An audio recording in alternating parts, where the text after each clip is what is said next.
What's up, guys? Welcome back to my channel. My name is Joannis or Joe Hatagwa. I'm a Sierra Leonean American now living in Freetown, Sierra Leone. And if you want to know about the news happening in Sierra Leone and a little bit about what's happening around Africa, then this is the video for you.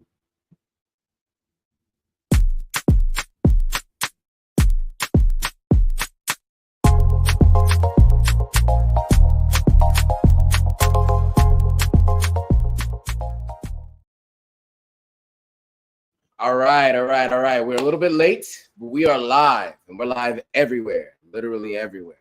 So we're live on Instagram, Facebook, YouTube, Twitch, and TikTok.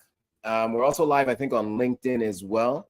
So, all right, if you guys can hear me, give me a thumbs up so I know you can hear me. And then also tell me where you're watching from. That's a new tradition we're starting every week now. I want to hear where you guys are from. So if you can hear me, give me a thumbs up and let me know where you're watching from. Today, we got news from Africa. We got news from Sierra Leone in particular. We got a lot to talk about today. So I see Destination Africa join on Instagram. What's up, guys? Greg is from LA. What's up? Shout out to LA. I lived in LA for 4 years. All right, David said you can hear me. You won your chance. I like the name. Florida. What's up from Florida? What part of Florida? I lived in Jacksonville for a while. Okay, we got okay. I think it's Ullman West Ullman, I guess your name, from Philly. Shout out to Philly. AGP Guerra says, love your content from Canada. Shout out to you. Thank you. Appreciate it. What part of Canada? Wow, we got Chase. Was it Chasman? Sorry, Chamson. Chamson is from Stockholm, Sweden. We got Stockholm, Sweden in the house. Okay. Prince Dan Juma is from the Philippines. We got okay, so we got a few other people's. Sengbe is saying what's up. Sengbe is here from South Carolina. Shout out to you, and you can hear me. Manelik is here. What's up? Good evening. Aisha Ladon is here. Said, yep, you can hear me. Aisha's in California. Robert Grissom said you can hear me. Cool. Anne-Marie Harding from London. Nice. We got 1 Million Millionaires is from Newark, New Jersey. I spent a lot of time in Newark. Christabel. Shout out to Christabel. What's up, Christabel? Long time no see and speak. Christabel is an aspiring content creator. She came early today, so she's not going to miss anything. And she's in from Manchester, formerly living in Sierra Leone for a little while. We didn't overlap in Sierra Leone, but we've got a chance to see each other over many different places, Ghana. And actually, we did spend New Year's one time together in Sierra Leone. She's part of the Party Starters crew. Okay, who else do we got? Did I say Robert Grissom's calling in from Indianapolis, Indiana? Cecilia from Italy. Nice. Christopher says, I know, right? I'm here on time today. All right, so who else we got? We got South Africa in the house. True Real Kapadi, I guess. Destination Africa, of course, from Ghana in the house. Accra to be exact, right? I would imagine you guys are still in the crowd. Confirm is from Nigeria, and I'm probably pronouncing your name wrong. Sorry. Confirm, maybe. Confirm. Donnell Green is from Georgia.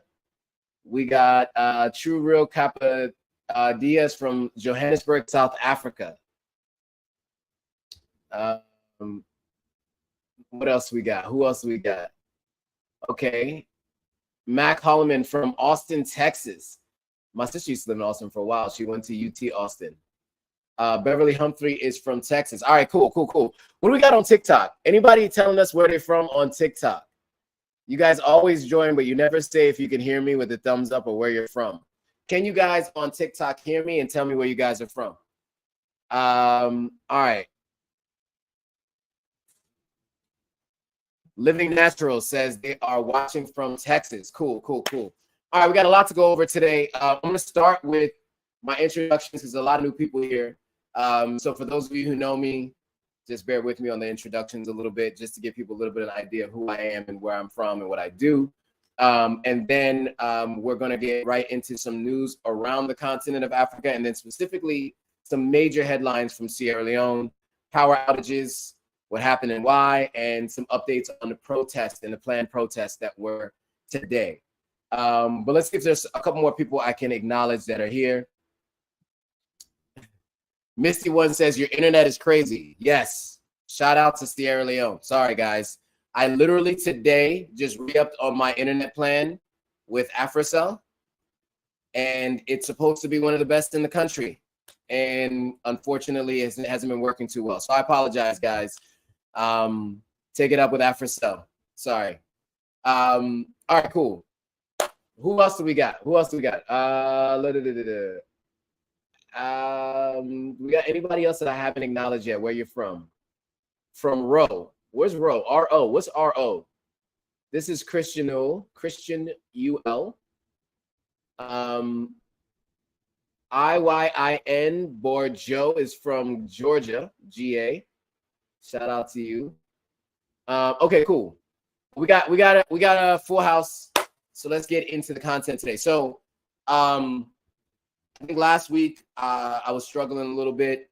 Unfortunately, I'm not able to talk about what it was that is going on, and that's maybe a conversation for a later day. We will at some point go over it, and I'll give you guys the details, but that's not going to be today. And it definitely was not going to be last week, Monday. I am in Bo right now, Bo City, Bo Town, depending on who you are and how you decide to describe it. That is one of the other major provinces in Sierra Leone. I always consider it like the second capital of Sierra Leone. It is where my paternal family side is from and resides. So I'm in my aunt's place right here in Bo. And so, yeah, let's get into it. But before we do, we got Hugo Morel says, from the NYC through African ancestry, I'm from the Timney people. What's up, future fellow countryman? What's up, Hugo? Nice. I look forward to hearing your story about getting your citizenship. All right, so my connection's been a little iffy and spotty. I apologize, guys. I'm using a MiFi, and the MiFi is what it is. I went today and got it. I re-upped today the 650 plan, which is supposed to be 6 megabytes per second, or Mbps. And so if it's not connecting, that's not on me, it's on them. So you guys got to take it up with the internet operator. All right, so a little bit about myself. For those of you who are joining that are new, some of you are new on YouTube, many of you are new on TikTok and on Instagram.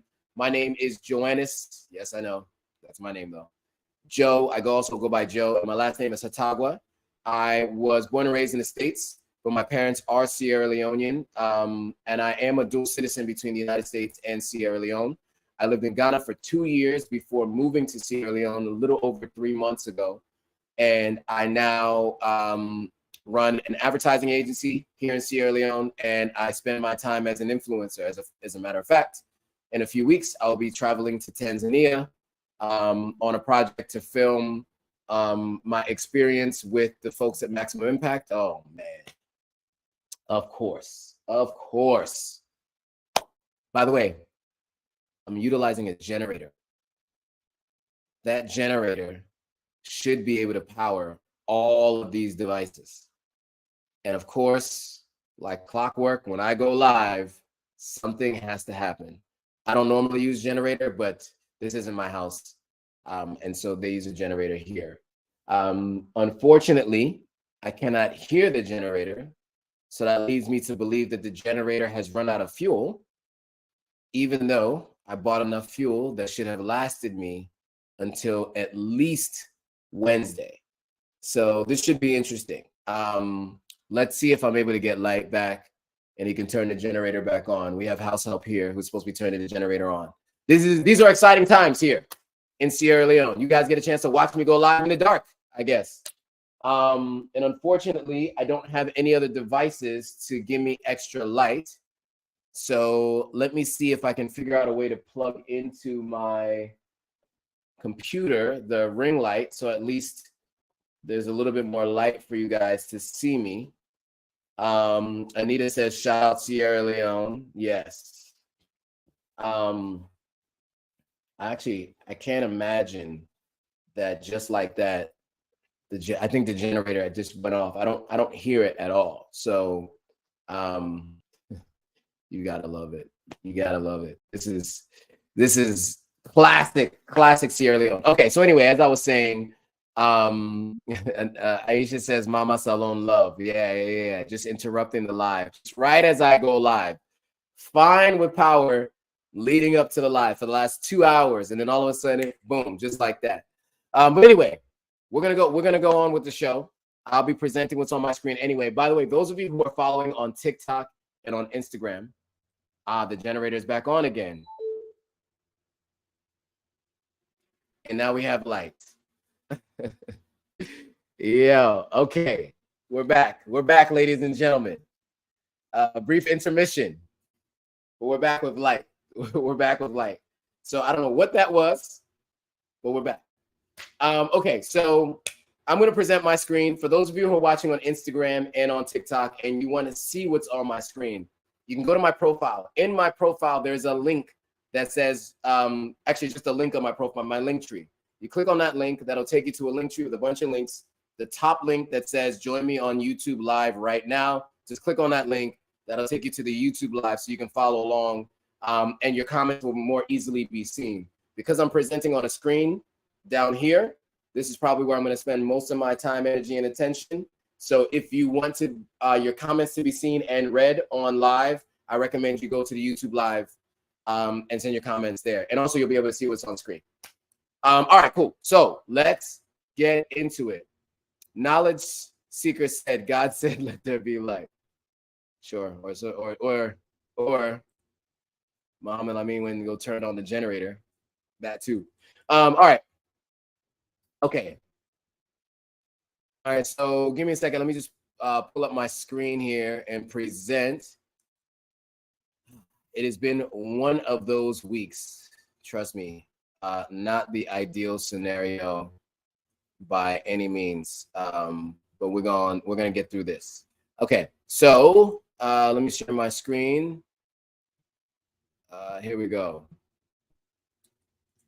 Give me a thumbs up so I know you guys can see my screen. Can you guys see it? Let me know if you guys can see it. And again, if you guys are watching on Instagram and YouTube, you guys are not going to be able to see the screen. Sorry, Instagram and TikTok. You're not going to be able to see the screen because I'm sharing it on YouTube Live, Facebook Live, and all the above. So we got some people in from Romania too. I'm going to wait till I see some thumbs up from the people on YouTube to know that you guys can see me. Wow.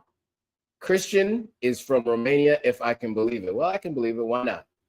I'd love to hear your thoughts on the Tates. We have Guy, who is from New Caledonia. Wow, I've never heard Caledonia before. That's a country I've never heard of. Wow. You guys always hit me with the new country. Tours by Innocent says, welcome to Tanzania. I'm looking forward to the trip. Absolutely. Coming soon. Destination Africa says, you're living it, bro. I am living it. It's going down with the lights. Okay. All right. So Sengbe and Anita both said you guys can see my screen. So we are ready to proceed with the presentation. All right, cool. All right, so upload date and times. This on pause a little bit. I usually upload on Sundays and Thursdays, and I go live on Mondays. That's generally the upload date and times. And I have other posts that go up in between. There's been a lot going on in the recent week, which I'll update you guys on later. So, or update all on later. And so we'll talk about that a little bit, and you guys will understand a little bit about what's been happening and why I haven't been posting. But you'll get more of that. But more posts to come. Trust me, it's happening.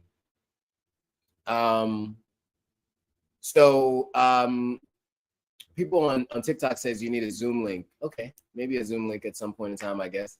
Okay, so, but anyway, I go live once a week, every Monday, 9 p.m. GMT, 5 p.m. EST, 2 p.m. Pacific Standard Time.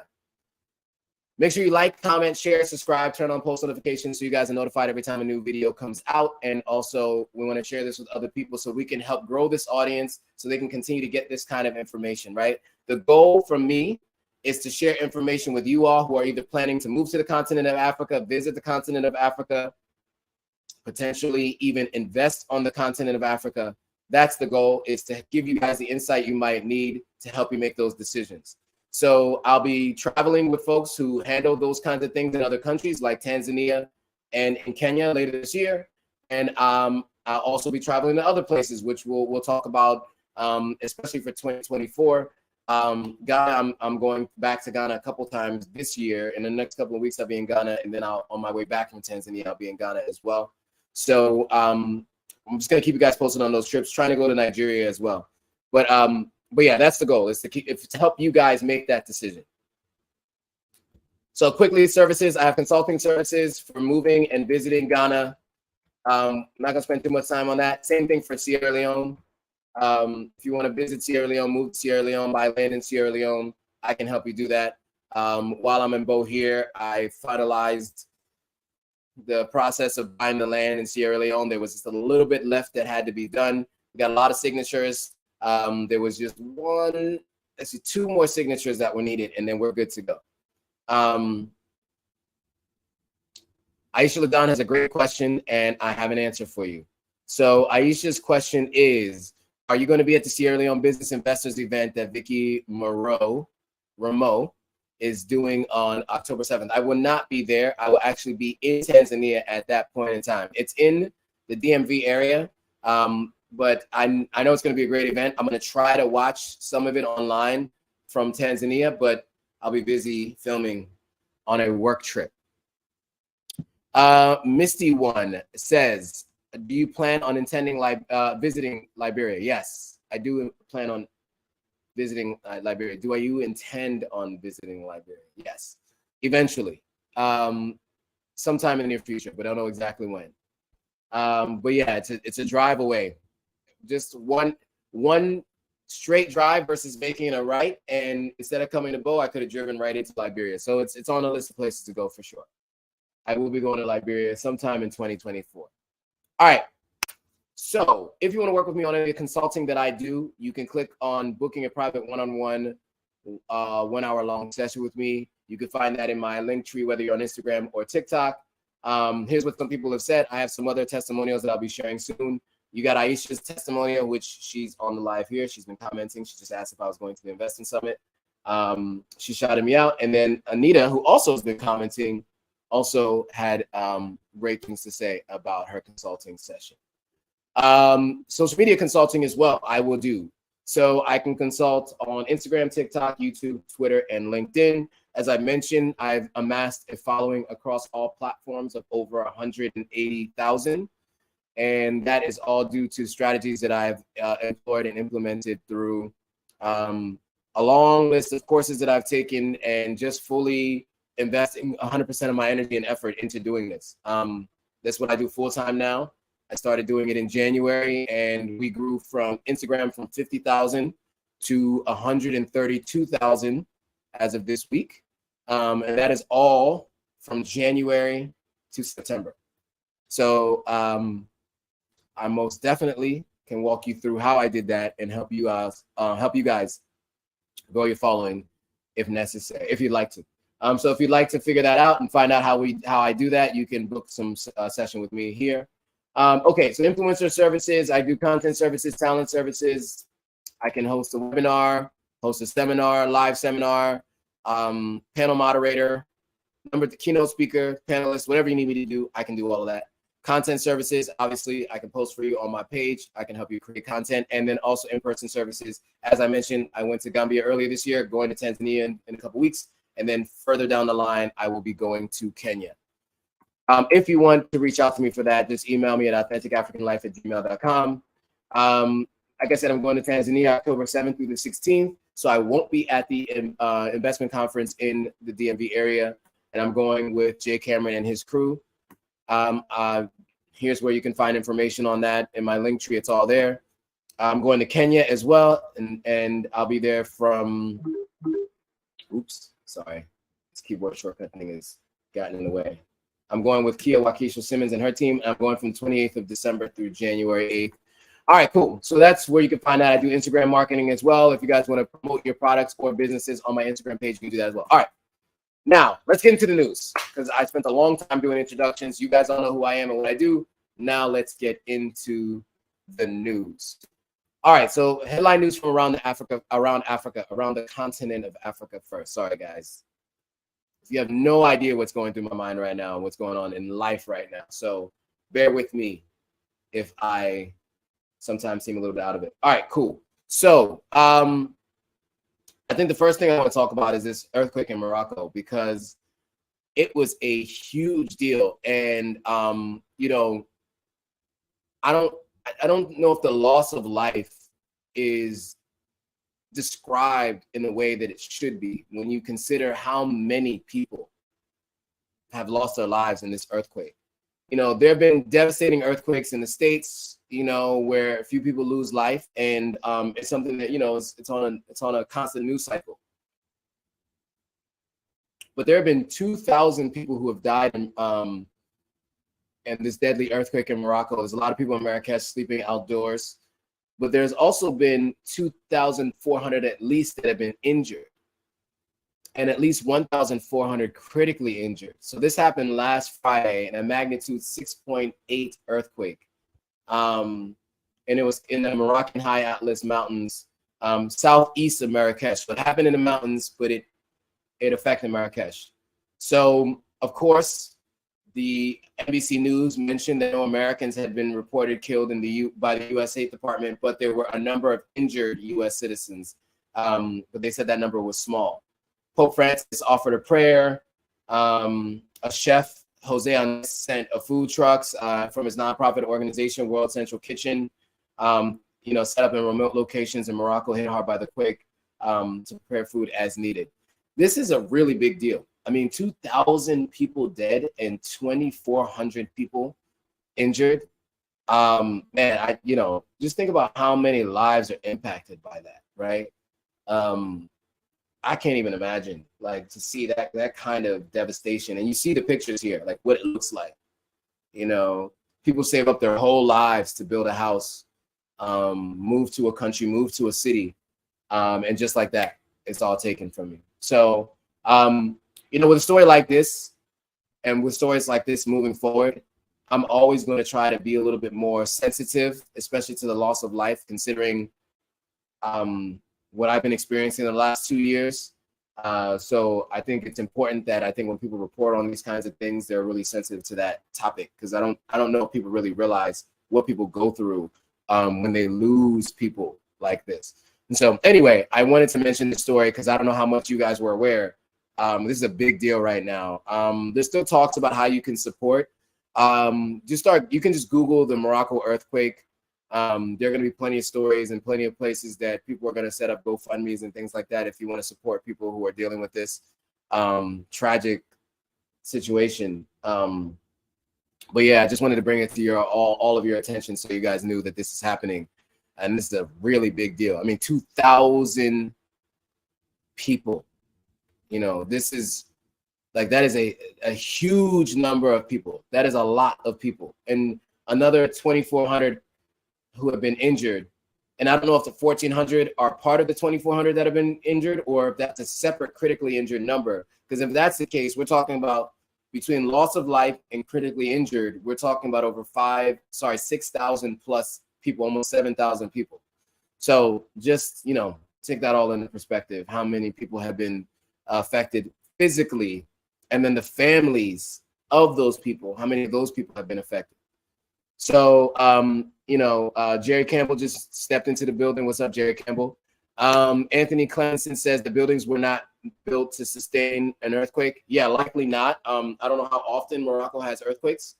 And so, you know, there are a lot of places that aren't built to sustain it. I lived in Los Angeles, California for 4 years, and we had buildings that were structured with like hydraulics in them. Like when I worked at Hulu, one of the conference rooms had like these hydraulics set up in the conference room so that if the building was to shake, it could actually sway with the earthquake. It was incredible to see the way that they built those things into the buildings to ensure that they could withstand a certain level magnitude earthquake. But if it's not something that happens normally in your country or a specific city, you're not going to build buildings to endure that kind of earth-shattering movement. So yeah, heart goes out to all those people there that are dealing with this. So Anthony Clemenson says he sees why Ghana is building earthquake-resistant buildings, I guess in the country. I guess you mean in the capital. Makes sense. All right, so that's what's happening in Morocco. There is a video that I wanted to share with you guys so you can see what it looked like in real time at a wedding, because I just thought it might be interesting to see what people go through when something like this happens. It's not something you're used to. It's not graphic or anything. It just shows you how people had responded to this. And so this is from the BBC, if I'm not mistaken. So I'm going to share this video. Now I'm sharing this video hoping that it does not have any issues. Let's see what happens.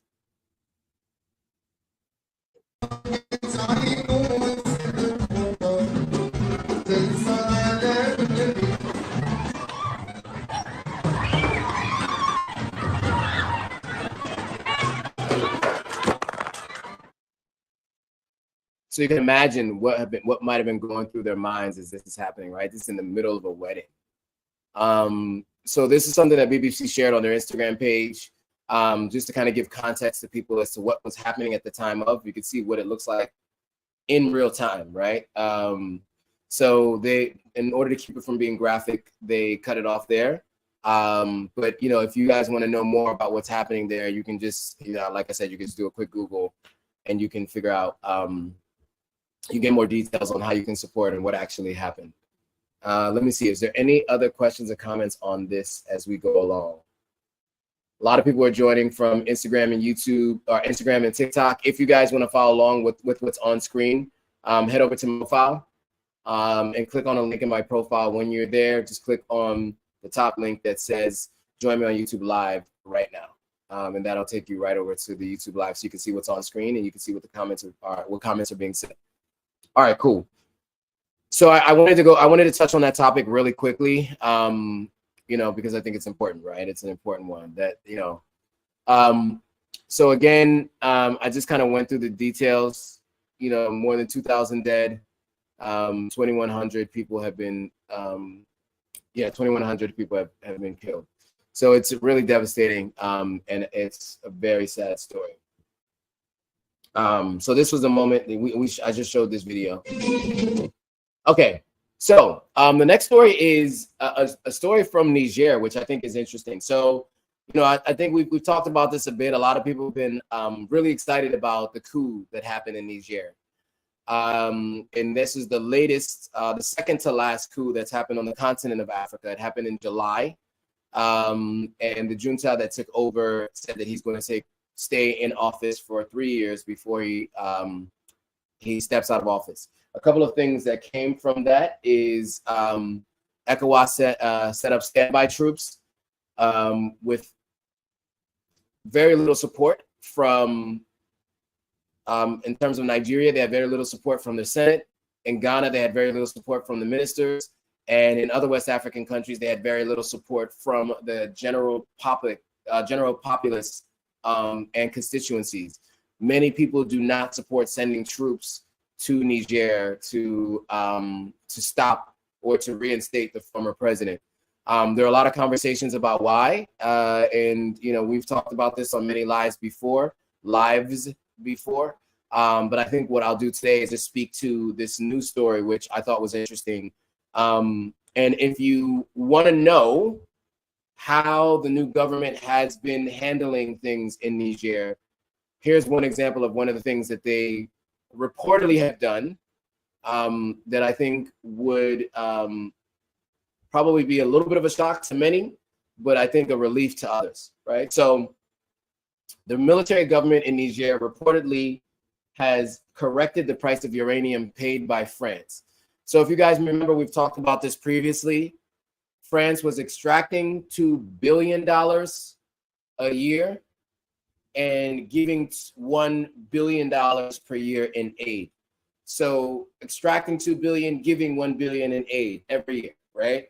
And part of that was uranium. Part of that was other means that they've used to enrich themselves, and in turn has really affected negatively Niger.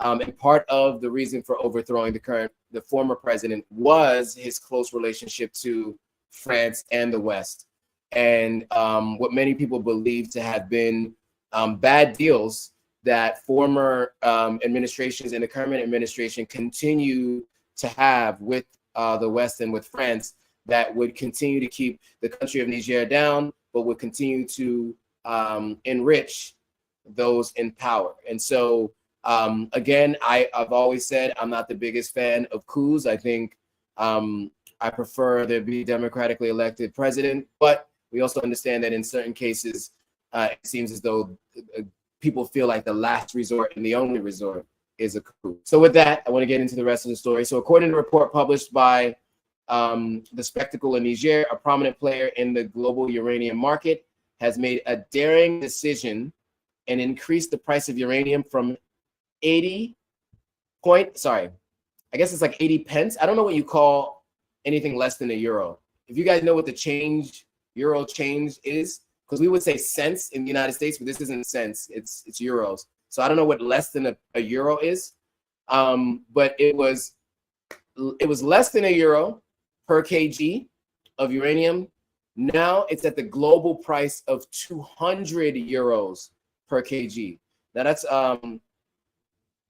Niger is the world's 7th biggest producer of uranium and the 2nd largest supplier of natural uranium to the European Union in 2022. So the decision is expected to boost Niger's economy and the global uranium market. So now, look, if that is the case, that is a huge win for Niger, right? And that is a smart move for the country to make, considering the fact that we've all talked about how the continent of Africa needs to no longer be so dependent on the West, right? And we need to have a seat at the table. We need to be doing better business. And if this is the case, this is one step in that direction. France historically has been Niger's primary uranium buyer and bought uranium from Niger at a rate of less than a euro per kilogram. Now, ironically, on the other hand, France bought similar uranium from Canada at a price that's 200. So obviously that's the going rate, is 200 euros per kilogram. And so if this story is true, this is a big change. It's a game changer. It was virtually free. They were getting uranium virtually for free from Niger, and now they're paying the market rate. So we'll see how that story unfolds over time. But I wanted to play a video for you guys on this topic. Now, this is from an Instagram page that she actually did her little spin on it right beforehand. But I thought it was an interesting story. So let me quickly get you guys this video, and then I'll get to more of the story, because there's a little bit more that I can share with you guys on this. But I want to get to this video real quick and get this background. So let's see. Present my screen. Video file. Okay, let's go.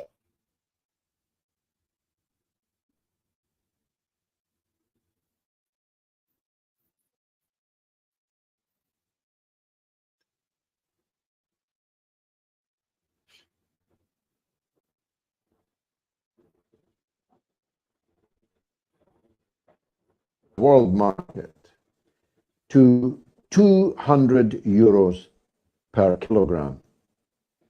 It was previously paying, or rather charging, 80 cents. Okay, the French were getting Niger's uranium for 80 cents per kilogram, and the world market price is 200 euros per kilogram, which is what little Macron will have to pay from now on. You see, it pays to stand up for your rights. All right, there you go. So there's the story. I mean, basically everything I just said, but with their own spin on it. A couple other pieces of information and insight I want to share on this topic. Yes. So, so I already went through that, but there's some other details I wanted to share. Give me a second. Okay, so for more than 6 years, France basically paid 99.6% lower than the market price for over 60 years. So it's been alleged that the French companies that mine uranium in Niger do not pay taxes in Niger. So in other words, Niger did not earn from the sale of ore from the profits of the mining company. So they didn't pay taxes to Niger, these French mining companies, and France only paid 80 cents per kilogram. So as per estimates, France imported around 17,640 tons of uranium per year from Niger in the last 10 years alone. So paying 1 million euros per year when it should have paid 352.8 million euros per year. So another report claimed that France owes Niger about 351 million per year, or 3.5 million for uranium over the last 3.5 billion for uranium over the last 10 years. There's a general sentiment among Niger's intelligentsia that France should be demanded to compensate Niger for the balance. In a pattern of Germany being pressured to compensate Poland for the Nazi occupation. Interesting. So the experts term the increase of uranium per kilogram price as economic viability, fair market pricing, and potential chance for Niger to diversify its economic portfolio beyond uranium mining.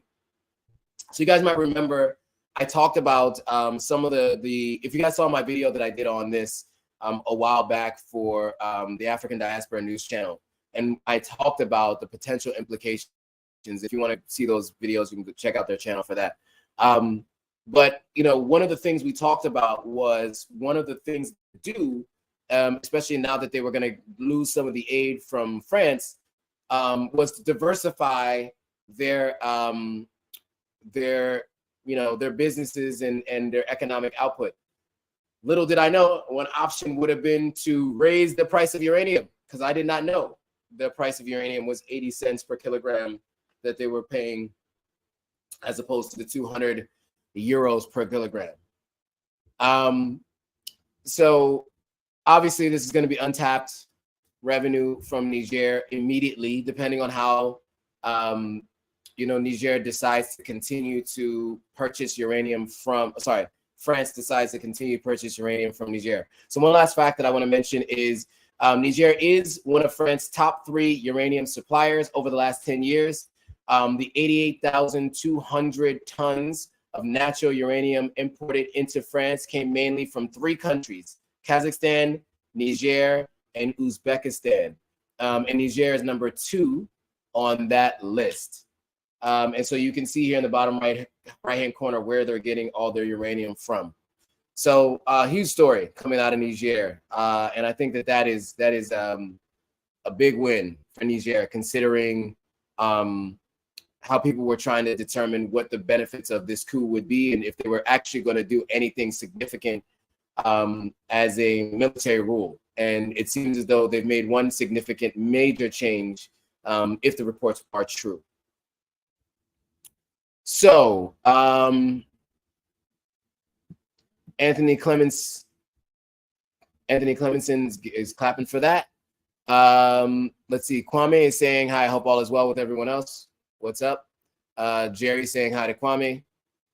Robert Grissom is saying, so where did the 80 cents per kilo go? I guess it went to the government of Niger. I think the point is it's 80 cents per kilo. And so the amount made, is, it's still 1,400,000 euros per year to the government of Niger. But that's in comparison to what they should have been paying, which was 352,800,000 to the country of Niger, right, for the uranium exports. And also, apparently, reports are saying that the French mining companies didn't pay taxes. So that probably will change now, I'm sure, under this junta. We'll see. But I'll be following the story closely, and I'll be sure to share that with you guys as well. So yeah, that was the other story I wanted to share from around the continent. Now we're going to get into the headline news in Sierra Leone. Two major stories I want to talk about today. Planned protest and the power outages. Now that we have new people joining, and many of you guys are interested in Sierra Leone and what's happening in Sierra Leone, and that's the country that I currently reside, I thought it makes sense to go over it.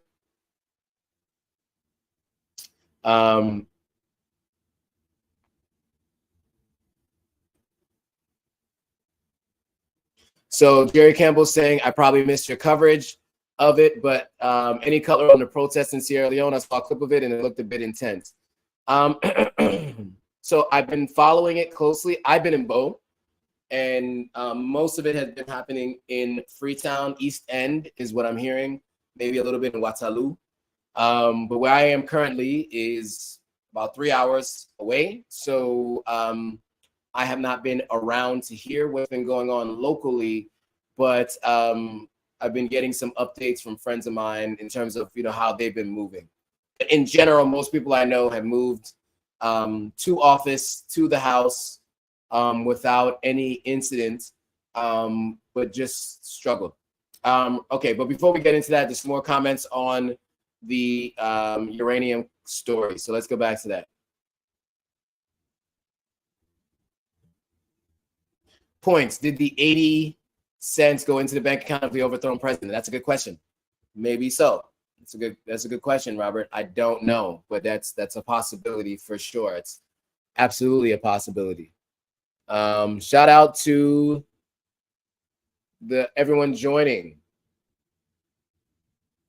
on Instagram and TikTok. Razia Kamara, what's up? What's up? Who else do we got? A bunch of people join on Instagram, jumping in and out. All right, cool. So let's get into the Sierra Leone news, because I think this is a big one, and there's a couple things here. So as Jerry was asking about the protests in Sierra Leone, let's talk a little bit about it. So there were a couple stories over the weekend. There have been some rumors about a planned protest in Sierra Leone today, September 11th. And by the way, I just want to take a moment to acknowledge anyone who's lost anyone on September 11th, 2001. We are now, 22 years to the day since that tragic event happened. And so I do want to take a moment to acknowledge those who may have lost someone during that time. I actually had a family friend who was he was working at the Twin Towers, and he was late for work that day on his way to the office. He was literally working in the Twin Towers, and this happened at about 9:11 in the morning, and I think he was projected to be at the office about 9:20 or so.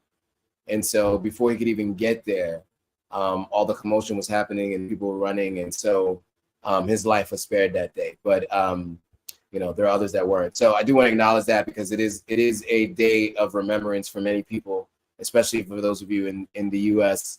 And so I do want to make mention of that. It was my senior year in high school when it happened. So yes, that's how old I am. So I do remember it very clearly, watching it on the news. Like everything stopped, like the world stopped that day. And so yeah, I do want to acknowledge that, because it's September 11th. Sometimes when you're outside of the U.S., so you kind of forget some of these things. You forget American holidays. I didn't even realize it was Labor Day last week, or something like this that's so pivotal and such an important day to remember in the States. sometimes it can slip your mind. So as I mentioned, as I said September 11th out loud, I realized what today actually is. Okay, cool. So let's get into the headlines from Sierra Leone. So as I mentioned, there was planned protests and what some people are calling strikes. Now, these images are from the August 10th protest that saw 27 people lose their life last year in Sierra Leone. There were 21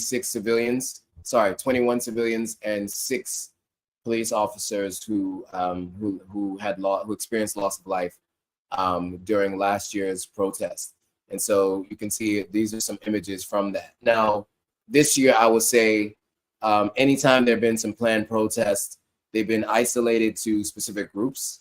But the larger population and the general public, I think, has done a pretty good job of trying to stay away from these events because, of course, we all know what happened last year.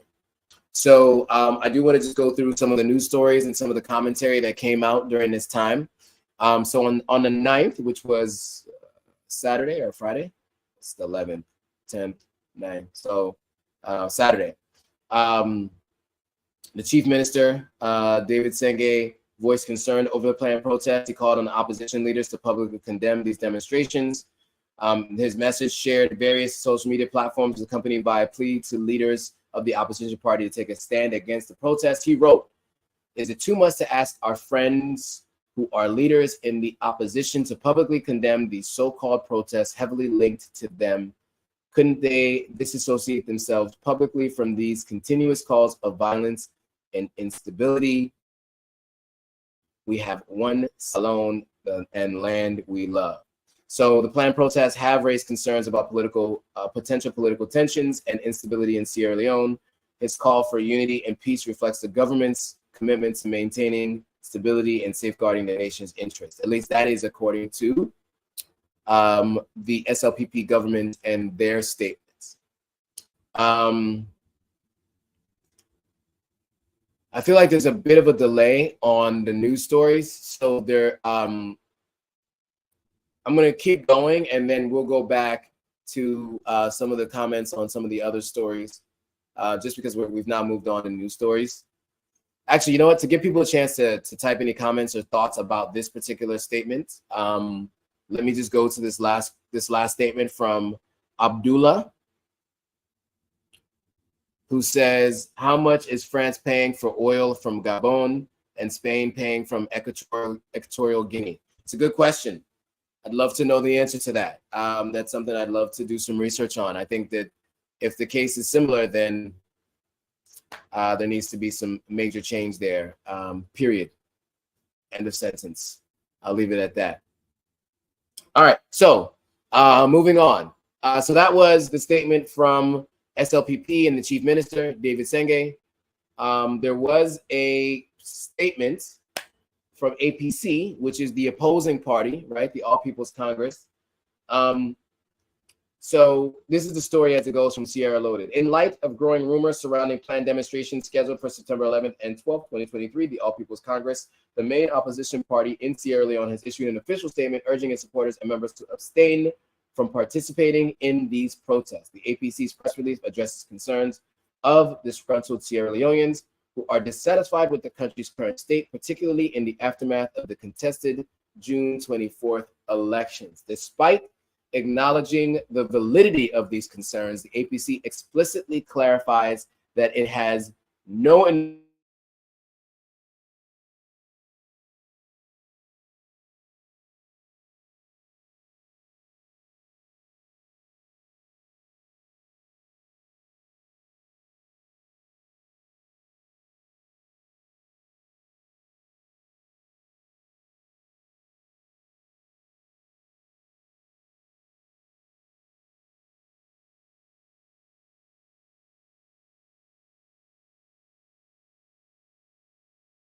looks like I'm back online on Instagram, and it looks like I'm back online on YouTube. Sorry, guys.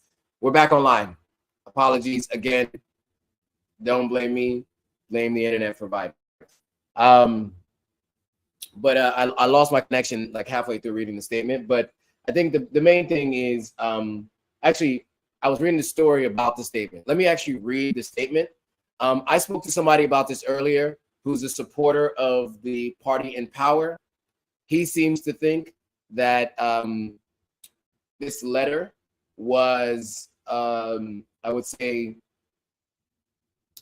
not outright condemning. I mean, I'll let you guys like hear what it says and give me your thoughts, but at least the article was fair in saying that they felt like it was. So, and the article basically, the website, Sierra Leone, decided to kind of give both sides, which I think is important. You need to hear both sides of the argument, which is important. Fair and balanced.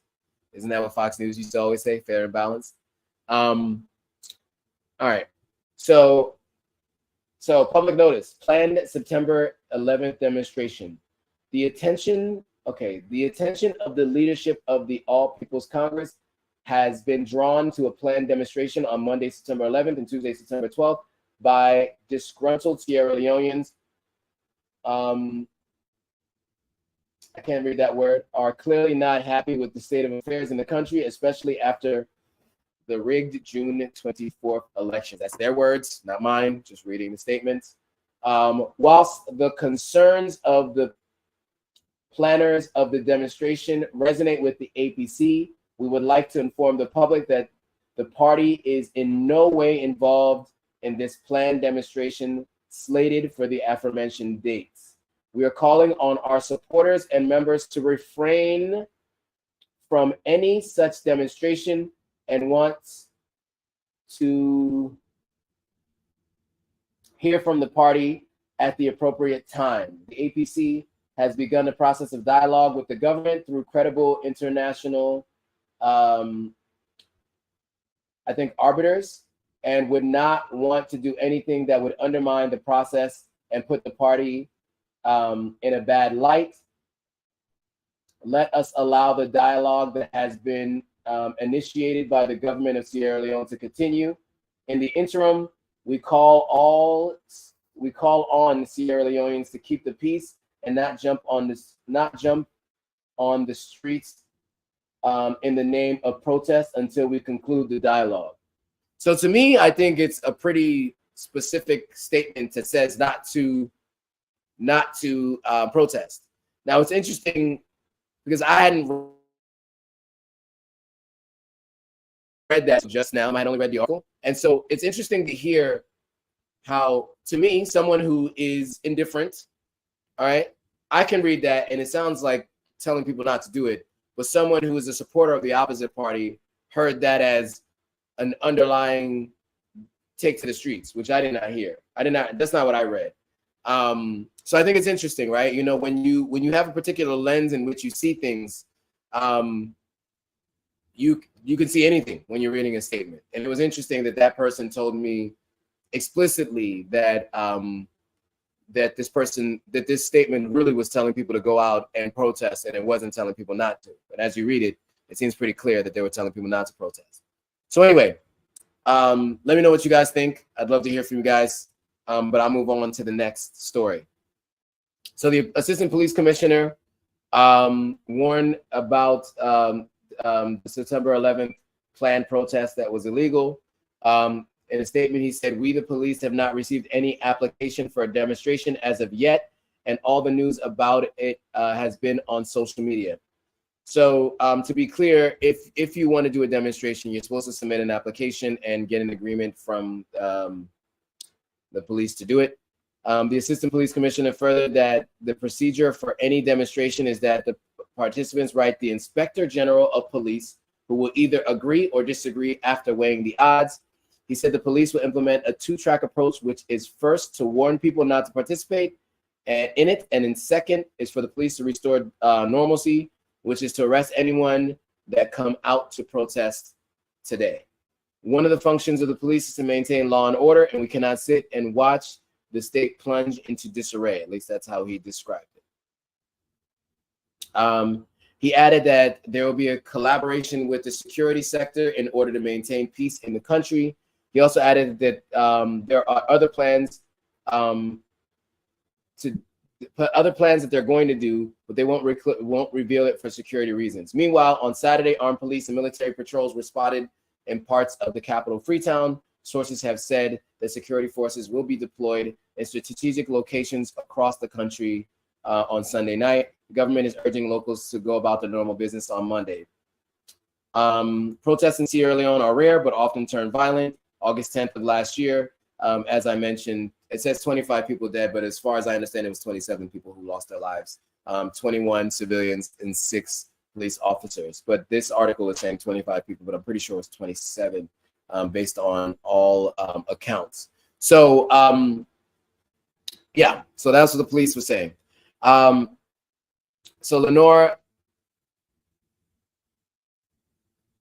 Lenora says people hear what they want to hear. That's right.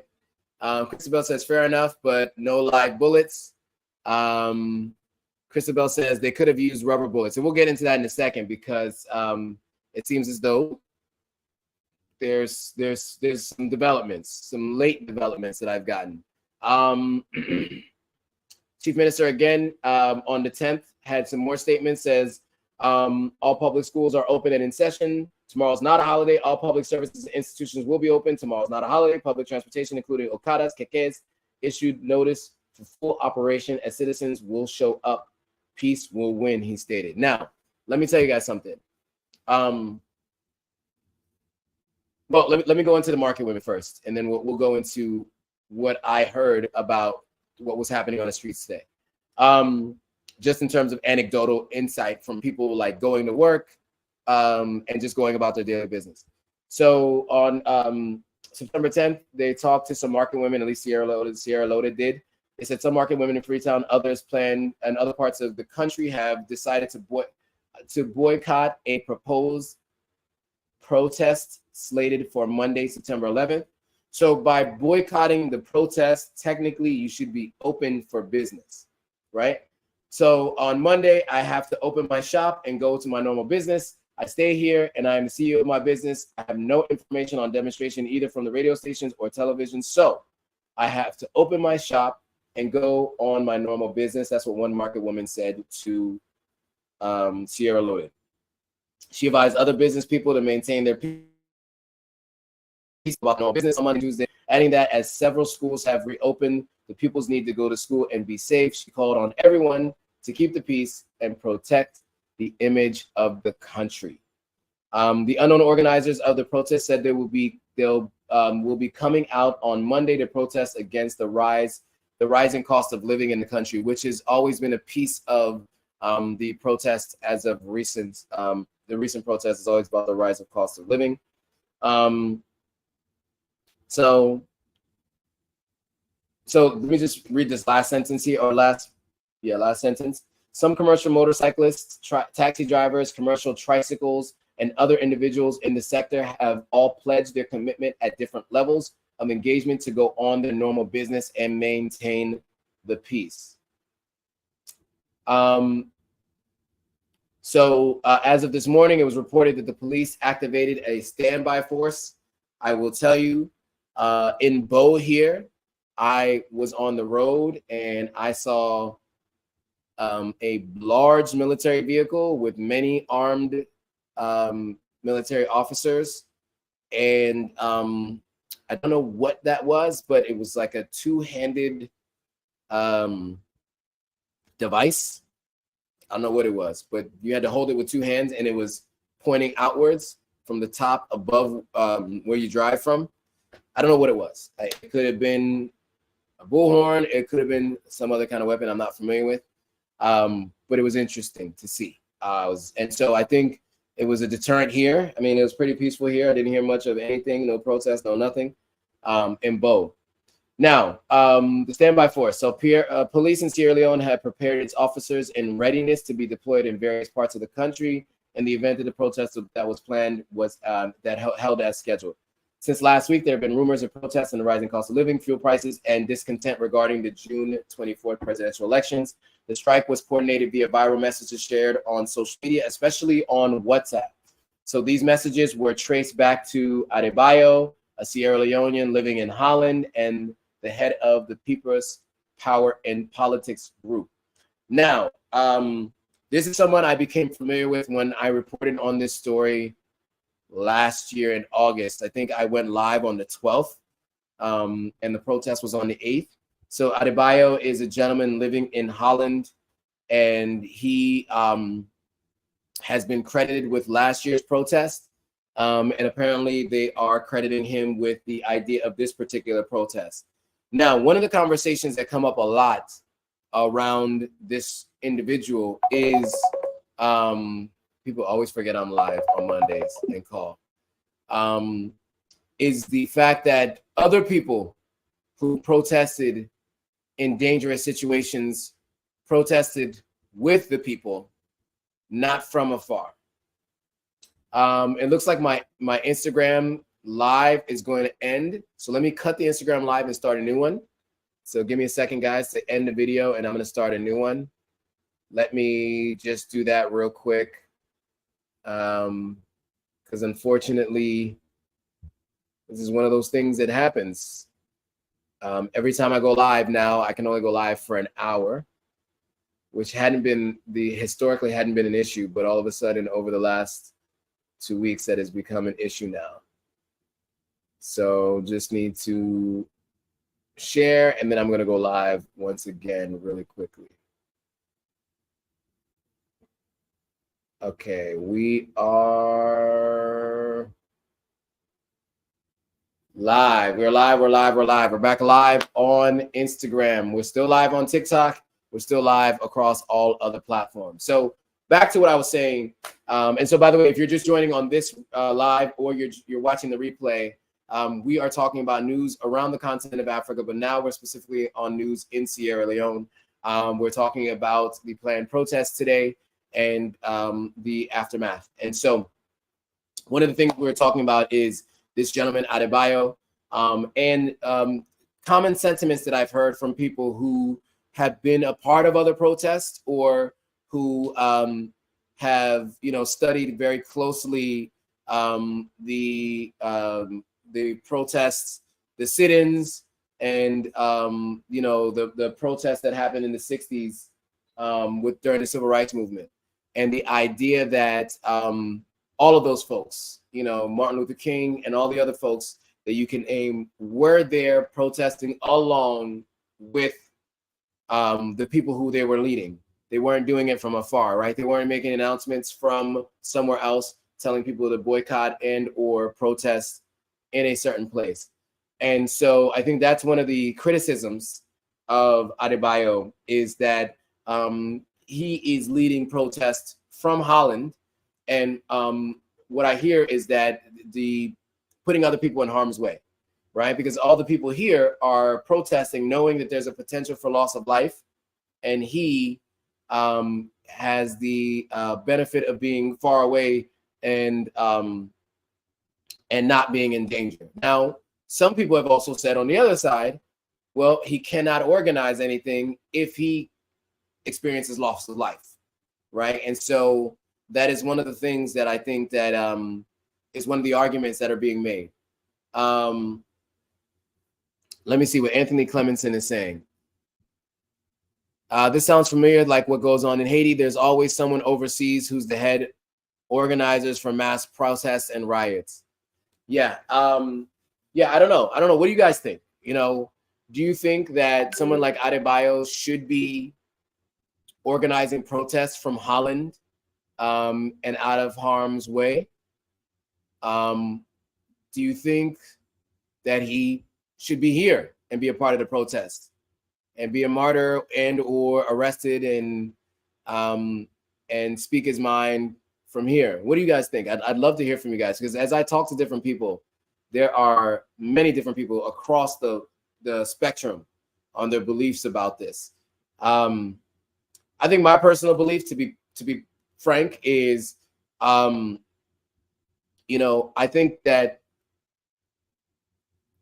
it's a very tough place to put people in if you're not willing to be in that place yourself. And I don't know all the details of the stories and the reasoning behind it, but to me, I think if you are going to protest something, you should be there with your people.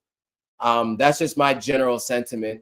No criticism, just saying that's my general sentiment. I believe that in the States as well. I hear a lot of people talk about protesting things, but they sit at home. You know, there are a lot of people on social media that tell people they should go out and protest, and they sat at home and did nothing during a lot of these protests. So and that's what I believe that across the board. This is not specific to Adebayo and what's happening with these particular protests, but I do believe that if you're leading a group of people, you should lead from within that group, and not from afar. That's my general sentiment. Highly Favored said, good evening from Brooklyn. Shout out to you. Jerry Campbell said, logistically, I can see the benefits of being offshore, but what kind of general puts his soldiers out to do things he himself is not? Yeah, that's something that I hear a lot, right? You know, that is something I hear a lot. And yeah, like you said, there's two sides to the argument, right? Like you could do things, you could do more from there, and you could do more alive than if you're not. So that is one of the sentiments I hear. But the other side, and I hear overwhelmingly the other side saying, you should be out there with your people. If your people are being put in harm's way and you're guiding people into harm's way, then you should be there. Because the thought process is, if you may better organize on the ground and ensure that things are done properly. Shout out to Traverse Culture. Hey, Traverse Culture team. I see you said, hey, what's up? Hope you guys can hear me on Instagram. So we're back live on Instagram again. So Anthony Clemenson says, I don't respect a leader who won't fight with his people in the trenches. You don't lead from afar. And Jerry is agreeing. Okay. What do the rest of you guys think? Do you guys agree or disagree with that sentiment? Lenora says, wherever you need to be most effective. It's one way to look at it. Now, and Lenora is saying this as someone who actually has been in the military. So I think that's an interesting viewpoint, knowing that this is someone who's actually been in the military. Because, you know, I'm speaking from someone who's a civilian who's never had to fight for a country at all. So, you know, that's kind of how I see it. I think generally, though, I kind of agree that you should be where your people are if you're putting people in harm's way. But that doesn't say that I don't understand tactically doing something from afar so that you can continue to have an impact for longer. So I don't know. It's you know, there's two ways to look at it. Okay, so now let's talk about the impact, right? Because as we said, Chief Minister mentioned today was not a holiday, right? People were expected to go to work. In fact, I have a friend who went to work today, told me it was really difficult to get keke or bikes because many people were not on the road. I think a lot of people are worried when they hear protests and they've seen what has happened previously when there's been loss of life. Many people just decide to stay home. So it's not as if they're in protest, in agreement with the protest, but I think they're just deciding to stay home and just ensure that they remain safe. And so that is what we saw today. But before I move on to that, Highly Favored did have a comment based on the previous slide. So one thing I don't understand is this guy's agenda. He's talking about Adebayo. You know, I'm sure he has a manifesto somewhere. Maybe at some point I can, I don't know, maybe I'll read it. I don't know if it makes sense for me to have him on a live. I'm a little nervous about doing that. But I do want to try to get in contact with him and maybe get a story from him and understand a little bit more about, you know, what he is all about, what he's focused on, what the plan is with his protest. If in fact this was his protest that he issued.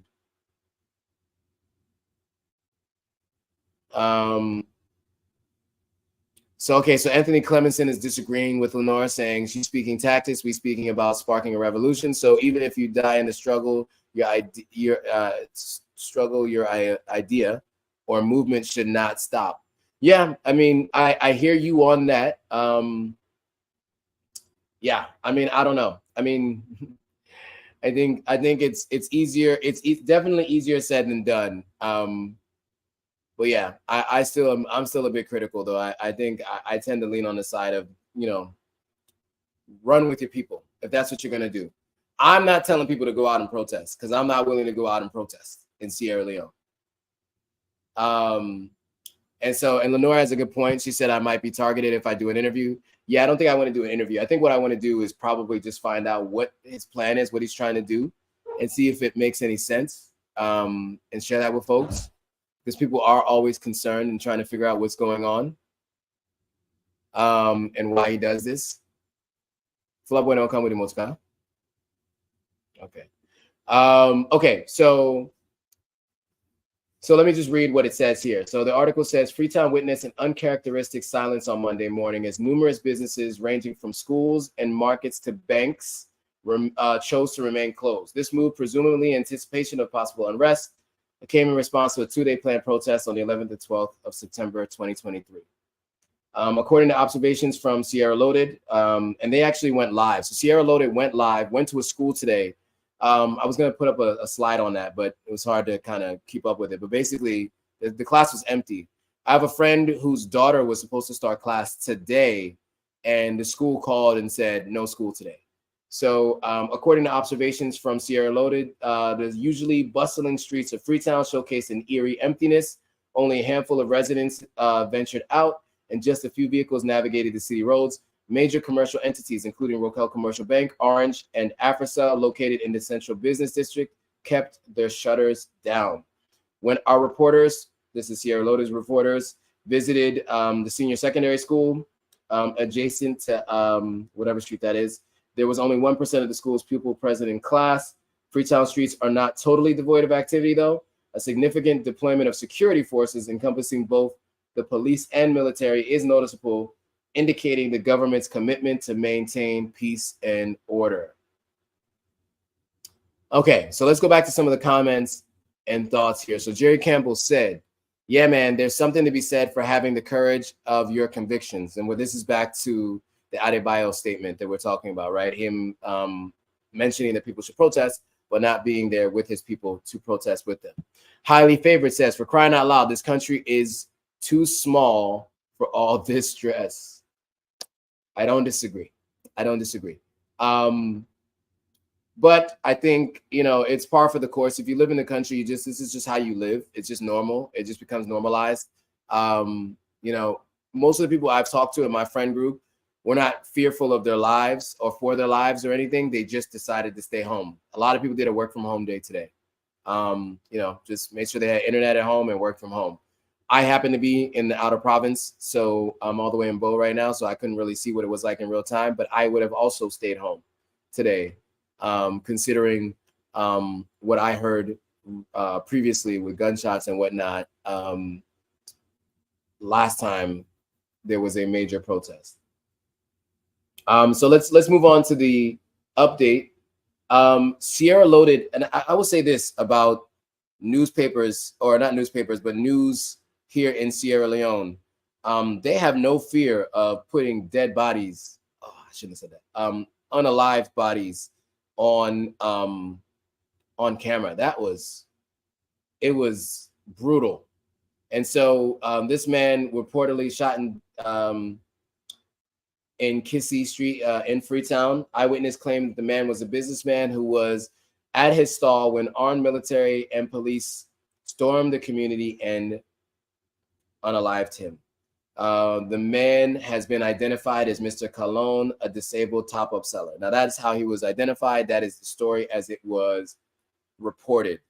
There are no other sources that I saw that corroborated this particular story, but that is reported by Sierra Loaded, who, as I mentioned before, seem to be pretty fair and balanced. So, yeah. So Anthony Clemens said, politics in Africa and the Caribbean can be draining if you're invested in it. Okay. Africa emerged, said, as Sierra Leoneans, when are we going to learn? Lenora says they do that on CNN now. They show unalive bodies on CNN. Got it. Okay. Anthony Clemens says they don't blur the images of those who've lost their lives in their newspapers. Yeah. Yeah, I mean, that image was gruesome. I'm not going to share it with you all here. Also, don't want to get another YouTube strike. I'm already dealing with YouTube unmonetizing my channel, so I'm trying to stay in their good graces and keep with their rules and regulations. But yeah, there was a person who experienced loss of life today, and I think it's very unfortunate and sad because it seems like every time there's a situation like this, at least one person experiences loss of life.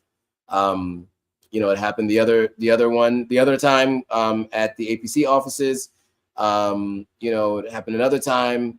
It happened last year with 26 people. It just seems like this is a common occurrence, and it is really unfortunate and sad. So, yeah, I'm gonna give you guys some time to leave your comments if you have any comments and thoughts on this. I'd love to hear from more of you if you have anything else you'd like to say. But it is a really sad turn of events today where we saw somebody experience a loss of life, considering, you know, from the accounts in this story, he was just at his stall working, you know, and he was a disabled person, at least according to this story, which really leads you to wonder what happened, right? Like what exactly happened in this circumstance. Okay. Now we're going to talk about the major power outages in this country. We're going to talk about that in a second, but I want to see if there's anything else that people want to talk about in terms of the story about the planned protest. I want to give people a second to comment because I know there's a little bit of a delay. It seems like almost a 30-second delay or longer. So if anybody has any comments they want to share, I will be more than happy to get to your comments. Just give me a moment. I'm just watching along to see if there's anything. So Mavo on TikTok was asking us to tell about the protest today.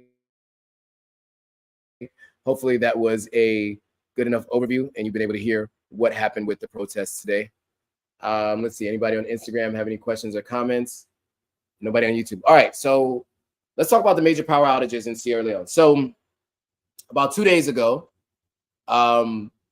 and the part of town that I live in is a part of town that is it's in town where I am currently. It's in the city center, and so generally it's expected that at least during the weekdays they have pretty good power.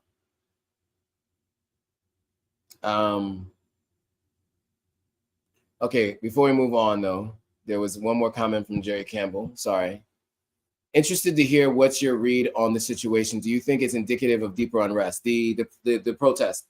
I don't know if it's indicative of deeper unrest because at the end of the day, it wasn't a big protest, right? No, we're not a very large country, right? We're a country of a maximum of 8 million people or so, and so you can't expect that the protests are going to be 200,000 people large, but I think there is unrest, right? I think there's unrest around the continent of Africa. There's unrest around the world, right? Inflation is a challenge. Unfortunately, not much is manufactured in the country of Sierra Leone, so a lot of things are imported. So you have the issue with inflation. You have high costs of just goods and services because many things are inflated. And then you also have the issue of the devaluing of the leone, right? Our currency devalues. So when you have those three things, that does lead to unrest. Now, some of those are market conditions that have nothing to do with who's in office, right? Some things just happen. Now, some people disagree or agree with the way different administrations handle these things and the things that they put in place to be able to handle them. You know, sometimes you put in subsidies on different products that are being produced. That's one thing that people do, to keep oil prices down or to keep down the prices of different imports. Other countries just do nothing. Other countries print money, right? There are just many different things that countries can do. but I think that, you know, some things are just inevitable. And, you know, with the cost of goods that have to be imported, and with the rising prices all around the world, it's very hard to think that anyone in this administration could do, with the flick of a switch, change everything. So, you know, that's not saying that there can't be more that can be done. I just don't know what could be done, what the answer is. And I don't know who has the answer, right? I just know that there are a lot of people complaining, and it's fair. It's a fair assessment of the world as it is today. It's just very difficult to determine what the options are, right? A lot of people like to complain, but not a lot of people have solutions. And so to me, I think the best way I can describe this is, yes, there's political unrest. Is it large enough to expect to see what we've seen in some of the other countries? I doubt it, but I do not have a crystal ball. I cannot predict the future, and I don't know enough about what's happening in the heads of those who could potentially do something like that. I hope that it doesn't happen, but to be honest with you, it doesn't seem, from the people that I talk to in general, that there is any fear of that. And so I think people more just fear, like, if there's a protest, that something can happen to them, so they kind of just stay away. Hope that answers your question. Try to be as neutral as possible, and speak about things with my own belief systems, while still trying to maintain my livelihood. So, you know, that's why I speak about things the way I do. Hopefully that answers your question, Jerry. Okay. Any other questions or comments on that topic before we move on? So I started to move on, and then I saw some questions coming in. Regina says, keep it updated. I will keep updating everyone as I get more information, of course, always.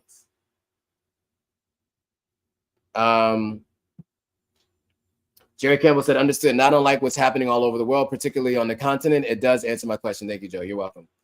Yeah, I mean, there's issues everywhere, right? You know, when you have inflation, when you have wages not moving at the rate of inflation, you have really serious issues. And this is happening in the United States, right? The minimum wage is going up in some places, but it's not raising at the rate of inflation, right? So, you know, you make less than what you did before, because the rate of the goods and services that you are purchasing are more expensive. So how are you making the same amount of money, but actually making less because your money doesn't go as far? Jerry Campbell says, substantive as always. Thank you. I try to be. I try as much as I can be to be as substantive as possible. So major power outages in Sierra Leone. Let's talk about it. So again, where I stayed, you guys might remember, I kept doing those videos about disasters in Freetown, right? It was a disaster. Kept having power outages, didn't have backup, didn't have solar, didn't have generator. And we were seeing power outages for 8 hours at a time. And that is largely because it was dry season.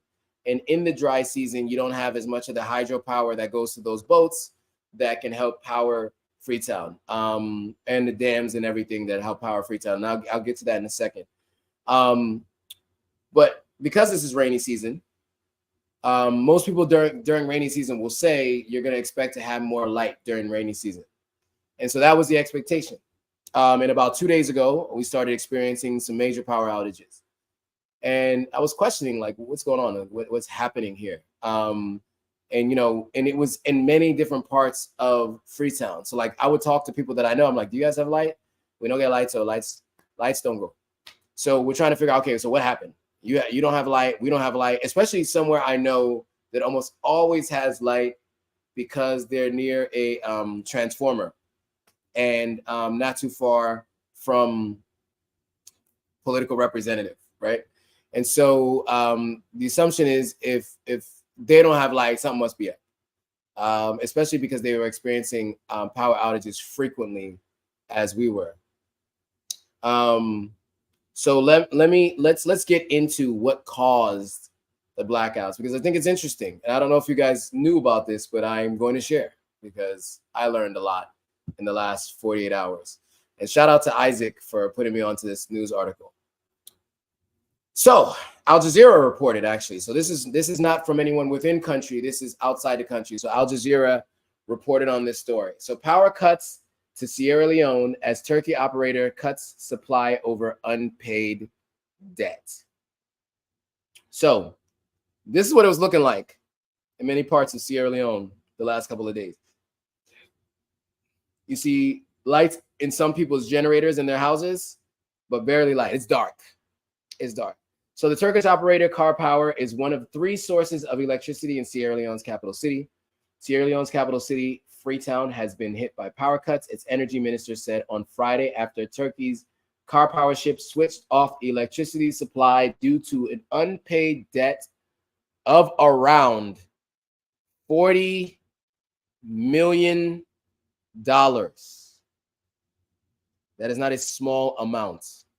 $40 million is what is due. Now, Minister Cisse said to Reuters, a news agency, that the outstanding amount was accrued over time because the government subsidizes more than half the cost the ship charges per kilowatt hour.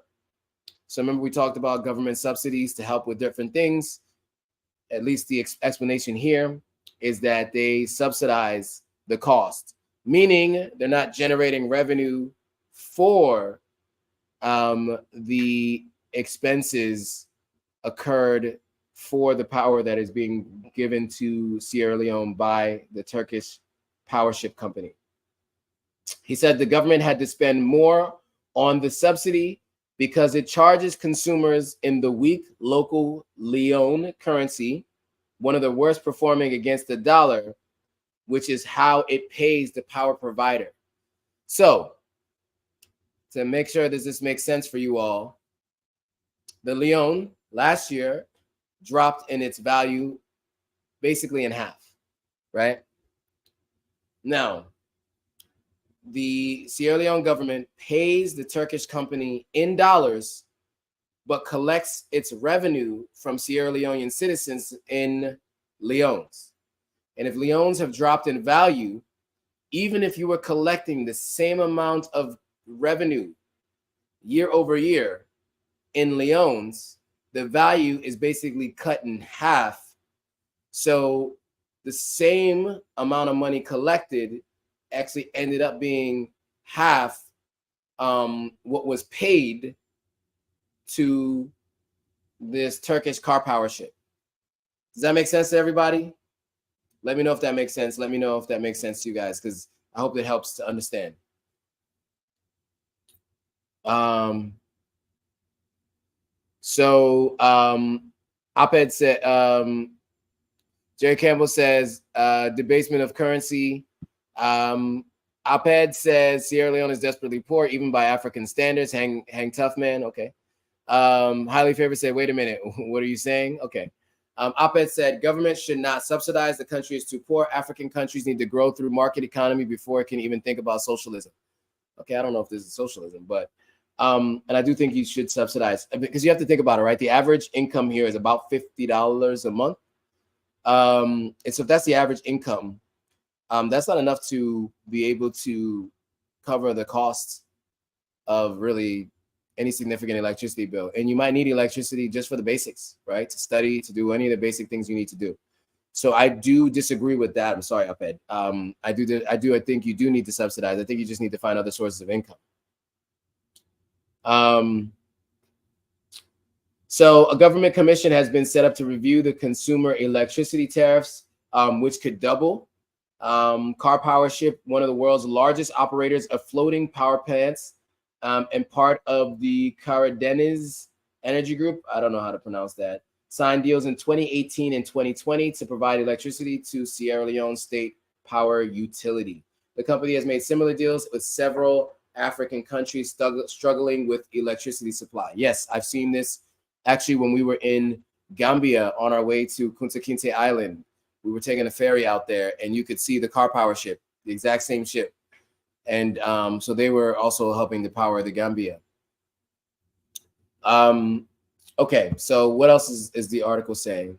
So Car Power ship has yet to comment on the development, so they haven't said anything as of yet. The company says on its website that it deployed around 65 megawatt power generation capacity to Sierra Leone since 2020, and has been supplying 80% of its total electricity needs. So if it's been supplying 80% of the total electricity needs, you can imagine what it's been like the last couple of days when the power's been out. Everything I have is in the freezer. As you can imagine, I don't have anything in the fridge anymore in where I'm staying in Freetown, because the freezer is the only thing that's going to keep things cool enough. Even if it starts to thaw out, it'll keep it cool enough at like almost like refrigerator like temperatures. The company, okay, so Sise said that the switch off by Car Powership had reduced electricity supply to the capital by 13%. Electricity is now being rationed in the capital, with homes and businesses are going without electricity for hours daily. I can tell you that has happened to me. Hours daily is no joke. Hours, sometimes twice or three times within a 24-hour period. Cisse said car power supply is mostly needed during the dry season when water levels at its dam are low. Dependence on the firm is reduced during the rainy season. The country is currently at the peak of its May to November rainy season. So that's according to Al Jazeera. Let's see what some people have to say. So Aped said, highly favored. My statement is based on GDP per capita from the World Bank. Anthony Clemenson says, with all these minerals in the country, what is the Leone backed by? It's a great question. I don't know. Lenore's giving me a thumbs up. Aped says, right, but you need dollars to pay for energy. So where will you get the dollars from? In the interim, people that can afford for energy should pay for it. Everyone else, tough luck. You can't say tough luck, because, for instance, school, right? If you say tough luck, then the challenges that we already have with studying and education gets even further exacerbated by less access to power, right? And so all the things that you're looking to solve will be further exacerbated by a group of folks that are going to be less likely to climb the socioeconomic ladder, right? So I disagree with you on that. I can't agree with the tough luck idea. I think there should just be more creative ideas to ensure that this stuff gets paid. I think Clement says the car power ship supplies the Gambia, Senegal, Guinea, and Sierra Leone. There you go. Apet says the foreign reserves of Sierra Leone amounts to 624 million, so Leone is not backed up by much. Jerry Campbell says, what you said makes perfect sense, but the continent's public debt in US dollars makes 0 sense for Africans. I agree. It's a rigged system. That's what you're saying. Yeah, I don't think it makes sense to have this much debt. I agree with that sentiment totally. I 100% agree with that sentiment. I didn't realize, but we've now been live for an hour and 33 minutes. Wow, it's been a lively discussion so far. And this was the last story I wanted to talk about. Unrelated to this in particular, I just saw this story and I wanted to mention it from Sierra Loaded. I thought it was interesting. Randomly, if power was not already an issue, there were some EDSA workers caught destroying electricity cables in Bo, the area where I am, which can answer some of the challenges that we're dealing with electricity. So some alleged workers of the Electricity Distribution and Supply Authority, EDSA, have been caught destroying electricity cables in Bo. The incident is said to have occurred in Sierra Leone's second city, Bo. I always say it's like the second capital, where a group of men dressed in EDSA working gear were spotted removing cables from a particular site. Locals in the area said that they were disturbed by the incident. SL News blog said police have arrested one man suspected of being among the group and is currently helping with investigation. Meanwhile, one eyewitness disclosed that a team came well-dressed in their EDSA uniform and vehicle. One of them had climbed the pole, cutting the cables. A statement that was, this is what the statement says. We were not able to understand their operations as we are not electronically inclined and thought they were trying to fix the light or other connections for us. We watched them for a moment, cutting cables and packing them into a vehicle, and a woman alerted the police to their intervention, and the police arrived. When the police arrived, they ran away. Once the police arrived, they ran away, he said. They claimed that the process started from 5 p.m. with some guys dressed in their official ETSA uniform and started cutting the cable. The spokesperson from ETSA maintained that they have to follow up with the case to ascertain that these were workers of the authority. He claimed that they were replacing the copper with aluminum, which they have to investigate more to know who sent them and what the reason was for. Okay.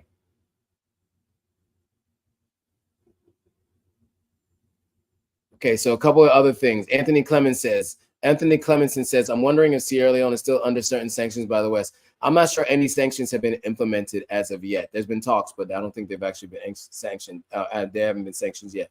So Aped says, you guys are supporting ideas that are incompatible. Sierra Leone needs external debt to fund subsidies for power, for example, as it doesn't generate enough revenue through taxes, trade, etc. Okay. I don't know what is that in response to. I think we all agree that they shouldn't need it, but they still do need it. I think we all agree to that, right? And we all agree, I agree, I think that there should be subsidies for power, for sure, because of the income in the country. So not sure what ideas are incompatible that you're speaking of, but definitely be more specific to what you're specifically addressing or talking to. I'm more than happy to talk about that. Okay, so this is the portion of the live where we go into the Ask Me Anything. I think we've talked enough about what's been going on. We can move to the Ask Me Anything section of this live. So if you guys have any questions or anything else you want to ask me or any other thoughts on this, more than happy to talk about it.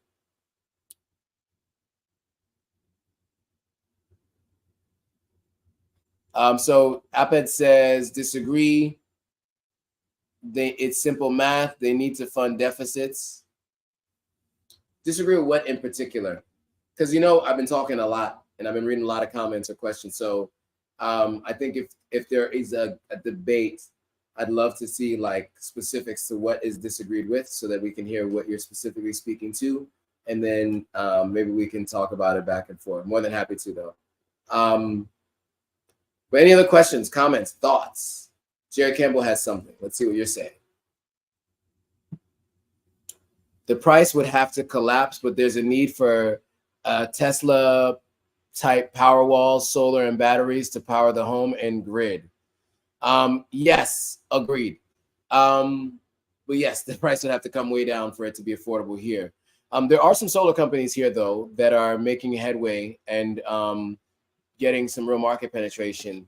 One of which I interviewed recently, which will be coming out in a few, maybe about a month or so, a little over a month, maybe more than that. But there's more to come on that. More to come on that for sure. Lenora says great content as always. Thank you, Lenora. I really appreciate it. Anthony Clemens says, okay, on the lighter note, will you be at the Afro-Caribbean Festival this December? I can't remember what dates the Afro-Caribbean Festival are again, but I may actually be missing it this year. Unfortunately, I might be missing it because if it is any time around the time it was last year, it went from late December into the new year. And I will be in Kenya from December 28th to January 8th. So unfortunately, I will probably be missing that particular event. So yeah. All right. I think we're going to have to bring this thing to an end because I do not know where my driver is with the vehicle. He's probably out joyriding right now, pretending to be fixing it, which I know it's not because it's past 10 o'clock. Mr. Truth says, thanks for the updates. Anthony Clemenson says the event is from the 28th through 2nd of January. So yes, I'll definitely be missing it, unfortunately. Aped said, I'm disagreeing with the notion that debt is not needed. The economy and the government cannot pay for power as we are seeing, so it needs to borrow to be able to do so. That's all I'm saying. Yeah, I don't think we're saying debt is not needed. I think we're saying we don't want there to be debt. It's obvious that debt's needed, right? Because they don't have the revenue to generate. I think we're all in agreement of that. I think what we're saying is that we wish they didn't need the debt. We're wishing that they didn't have to borrow money from other folks. So I don't think we're in agreement on that. I think you're disagreeing at a point that was not made. I think everybody was saying that they shouldn't have to borrow money, but we all understand that they have to borrow money, right? Jerry Campbell says, "Where's the Afro-Caribbean Festival?" So it is in Freetown, and this guy Donna, who I interviewed last year, and that interview is coming at some point in time, and the vlog that went along with it is going to be interesting. You guys have to check that out. It was an interesting time, to say the least, and he's bringing it back this year, and I'm looking forward to seeing how it goes. Aped says, "Thanks, nice discussion." Absolutely. Yeah, so all right, guys, we're now an hour and 40 minutes in. I didn't realize we went this long. I want to thank you all for joining, and those of you who joined a little bit late and you guys want to know everything we talked about today, go back and watch the replay all over again. Also, share this with people who you know are in the diaspora that want to know more about, or even on the continent of Africa, want to know more about what's happening here in Sierra Leone and what's happening on the continent of Africa. These will be weekly-ish discussions where I'll go over the news if there aren't any other topics that are more pressing. So just stay tuned. Every Monday, 9 p.m. GMT, we will go live either with a guest or without a guest to talk about things such as we talked about today. So with that, guys, thanks for watching. As always, I will see you all on the next video.